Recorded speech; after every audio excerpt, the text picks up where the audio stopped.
আমি Kolkata canvas blog দেখি, কিন্তু আমার এত ভালো লাগে গৈরিকাদিকে।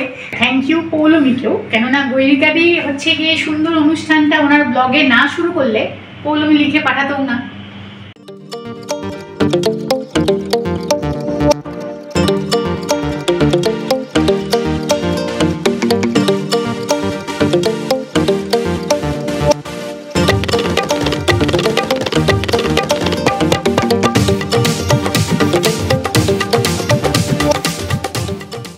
ছেলেটা আসলে একসাথে খাবো, ও এতদিন ধরে খেতে চাইছে না। এক্সপেরিয়েন্স বলছে ভালো হবে, তাই বলছে, নাক আর চোখ বলছে ভালো হবে।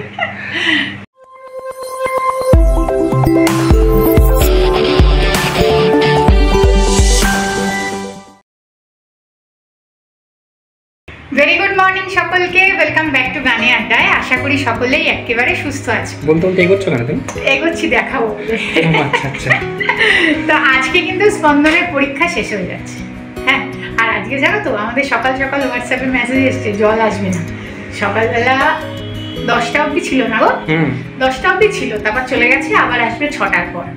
আজকে আমাদের এইখানে, তারপরে যে চেয়ারে সব জলের পাত্র ভরে রেখে দিয়েছি। কি হচ্ছে, আসবে না কেন? কোনো মেনটেনেন্সের কিছু হতে পারে, ওরকম কিছু বললো তো আজকে হবে না, জল বিকালে পাবে। কারণটাও সঠিক জানি না, শুধু মেসেজটা এলো যে জল, ওটাই যথেষ্ট। কারণ জেনে হবে কি? ওটাই যথেষ্ট। তা আজকে স্পন্দন স্কুল থেকে আসার আগেই না ঝটপট একটা মটনের রেসিপি বানাবো। আমি কলকাতা ক্যানভাস ব্লগ দেখি, আমার সাথে সাথে অনেকেই আরও দেখে, কিন্তু আমার এত ভালো লাগে গৈরিকাদিকে। তো আমি ওনারই একটা রান্না, গৈরিকাদিরও কিন্তু রান্না নয়, গৈরিকাদি এখন বিভিন্ন রকমের রান্না দেখাচ্ছে। আর গৈরিকাদিকেও পৌলমী বলে একজন পাঠিয়েছে আর কি, ওর একটা রেসিপি গৈরিকাদি বানিয়েছে। আমি ইন্সপায়ার্ড হয়েছি গৈরিকাদিকে দেখেই, যে আমি ভীষণ মটনের না হালকা পাতলা রেসিপি খেতে পছন্দ করি। আর মটন আমরা রাত্রিবেলা খাই না, দুপুরবেলাই খাই। অয়নকে বলেছি একটু অল্প করে মটন নিয়ে এসে, তো স্পন্দন জানে না, কিন্তু স্পন্দন অনেকদিন ধরে খেতে চাইছিল। পরীক্ষাটা দিয়ে নে বাবা, পরীক্ষাটা দিয়ে নে, এখন বর্ষাকাল, খাস না, এসব বলে টলে কাটিয়ে দিয়েছি। পরীক্ষা যেহেতু আজকে শেষ হয়েছে, ওকে একটা সারপ্রাইজ দিয়ে দেওয়া যাবে।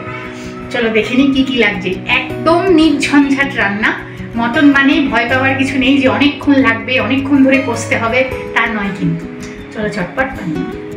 এখানে দুটো বড় মাপের পেঁয়াজ কুচনো আছে, খুব একটা সরুও না মোটাও না। কাঁচা লঙ্কা, আদা, রসুন, টমেটো সবই কোচানো। কিন্তু এই আদা, রসুন আর কাঁচা লঙ্কাটা, এই তিনটের আমি একটা পেস্ট বানিয়ে নেব। পেঁয়াজটা আর টমেটোটা কিন্তু কোচানোই থাকবে। আর এখানে মটন জলটা চলে যাওয়ার আগে অয়নই বাজার থেকে এনে ধুয়ে টুয়ে রেখে দিয়েছে। তা কিন্তু মানে কোনো কিছুতেই ম্যারিনেট করা নেই গো, এমনি ধুয়ে রাখা আছে। চলো তাহলে ঝটপট করে ফেলি। এখানে আবার ছেলের আবার মটনের ডিমান্ড ছিল যে আলু দিয়ে লাল লাল একটু কষা কষা।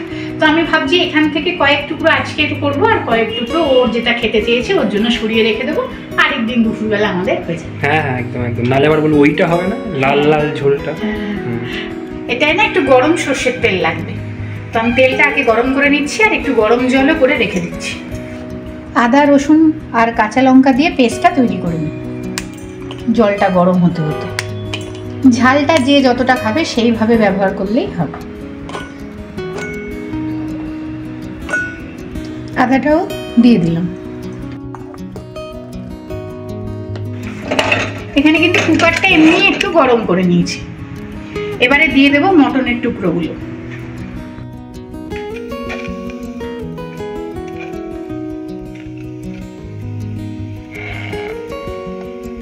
মটনটা প্রথমে দিয়ে দিয়েছি, কিচ্ছু কিন্তু দিইনি। এবারে দিয়ে দেবো কুচনো পেঁয়াজ।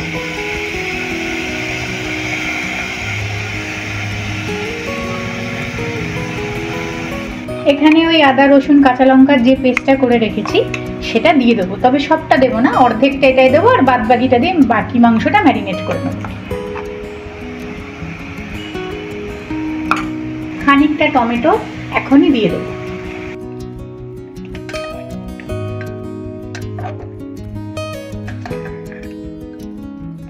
দিয়ে দেবো এই গরম সর্ষের তেল,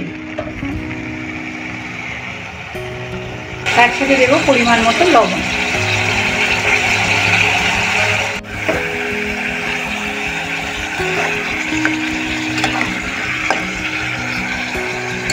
প্রথমে এখন গ্যাসের ফ্লেমটাকে একটু বাড়িয়ে দিয়ে ভালো করে এটাকে একটু ভাজা ভাজা করব। একটু দিয়ে দিলাম জিরে গুঁড়ো আর একটু দিয়ে দিচ্ছি ভাজা মশলা। আলাদা করে না আজকে আর আমার কাছে ধনে গুঁড়ো নেই গো, তো ওই ভাজা মশলাটার মধ্যে আমার ধনের ভাগটা বেশি ছিল, ওই জন্য একটু ভাজা মশলা দিলাম, নাহলে নামানোর আগে গরম মশলা দিলেই হবে।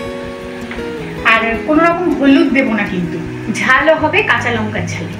মশলাটা দিয়ে নাড়িয়ে চাড়িয়ে এবারে দিয়ে দেবো একটু কাশ্মীরি লাল লঙ্কার গুঁড়ো, আর তার সাথে সাথে এখানে কিছু গোটা গরম মশলা আর 2টো শুকনো লঙ্কা আছে, এটাও দিয়ে দেবো।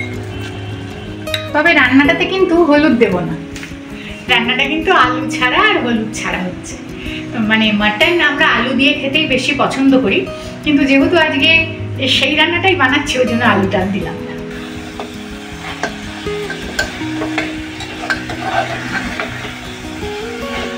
মাংসটা কিন্তু ভাজা হয়ে গেছে এবং মটনটা থেকেই অল্প একটু জলও বেরিয়েছে। এবারে এটাকে প্রথমে আমি একটা সিটি দিয়ে নেব। একটা সিটিতেই তো সত্যিই সুন্দর গন্ধ বেরিয়েছে, দারুণ গন্ধ বেরিয়েছে। কি গো, তাই না বলো?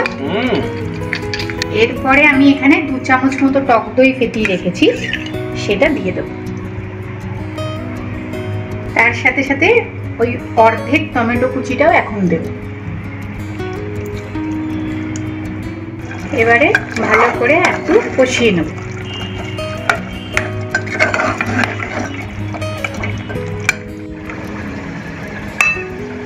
কি দেখাচ্ছে গো? কি করছো না কি দেখাতে হয়? হ্যাঁ, বাটিটা ধুয়ে, মিক্সির বাটিটা ধুয়ে গরম জলটা দিয়ে রেডি করে রাখি।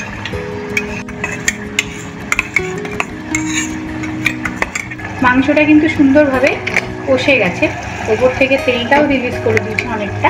এবারে দিয়ে দেবো জল, গরম জল অবশ্যই। গরম জলটা এমন পরিমাণে দিতে হবে যাতে মাংসগুলো ডুবে যায়।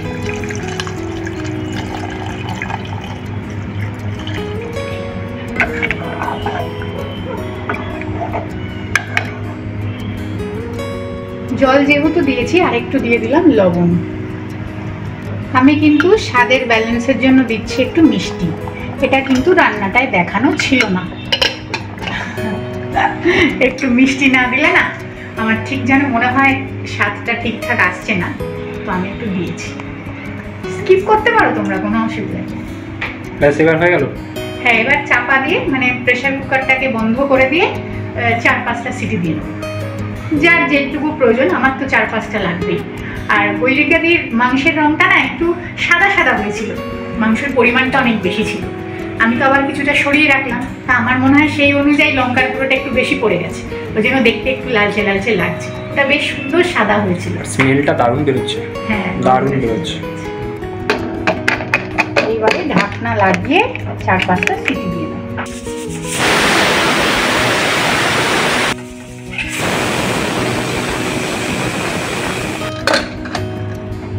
5টা সিটি দিয়েছি জানো। পুরো ধোঁয়া ধোঁয়া হয়ে গেছে বাবা, দেখি ধোঁয়া কাটিয়ে।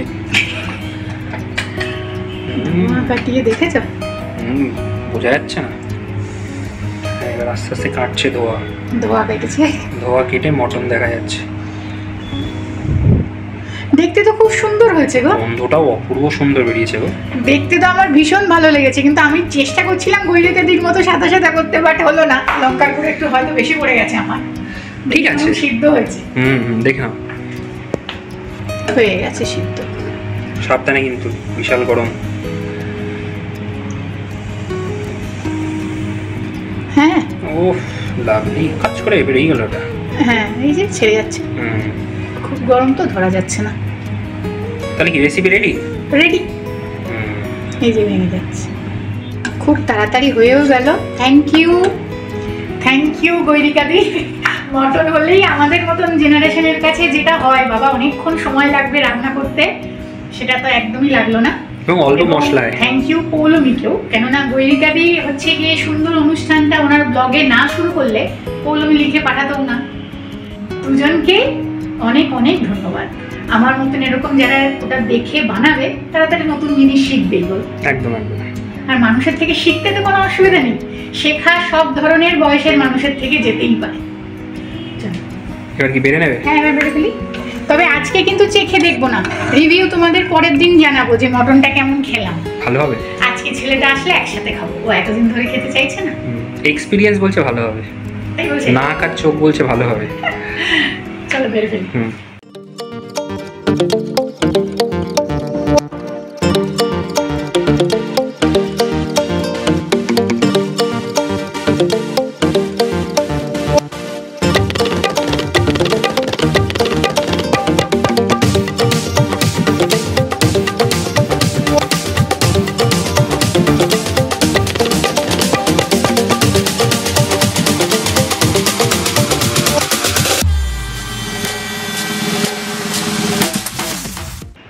লাল লাল একেবারে টকটকে না, লালটা হয়েছে। তো আমি কিন্তু বারবারই বলছি আমি লাল করতে চাইনি গো, কিন্তু হয়ে গেছে, বেশি লঙ্কার গুঁড়ো হয়তো পড়ে গেছে। তা রান্নাটা কিন্তু অসাধারণ সুন্দর হয়েছে দেখে মনে হচ্ছে, এখনো খেয়ে দেখিনি, গন্ধ খুব সুন্দরই আসছে। তো যাই হোক, তোমরা কিন্তু বাড়িতে একবার অন্তত বানিও। হ্যাঁ, খুব তাড়াতাড়ি একদম ঝটপট ভাবে হয়ে যায়, খুব ইজি আর কি বানানোটা। আর হ্যাঁ, খেয়ে কিন্তু পরের দিন জানাবো, আজ তো খেয়ে বলবো না, ছেলেটা আসলে একসাথেই খাবো। তবে আমি একটা খুব ভালো রান্না শিখতে পারলাম, তার জন্য অসংখ্য ধন্যবাদ কলকাতা ক্যানভাস ব্লগকে। তো ঠিক আছে, আজকের ভিডিওটা আমরা এখানেই রাখি। ভালো লাগলে একটা লাইক করে দিও। খুব তাড়াতাড়ি আবার নতুন ভিডিও নিয়ে পরের দিন দেখা হচ্ছে।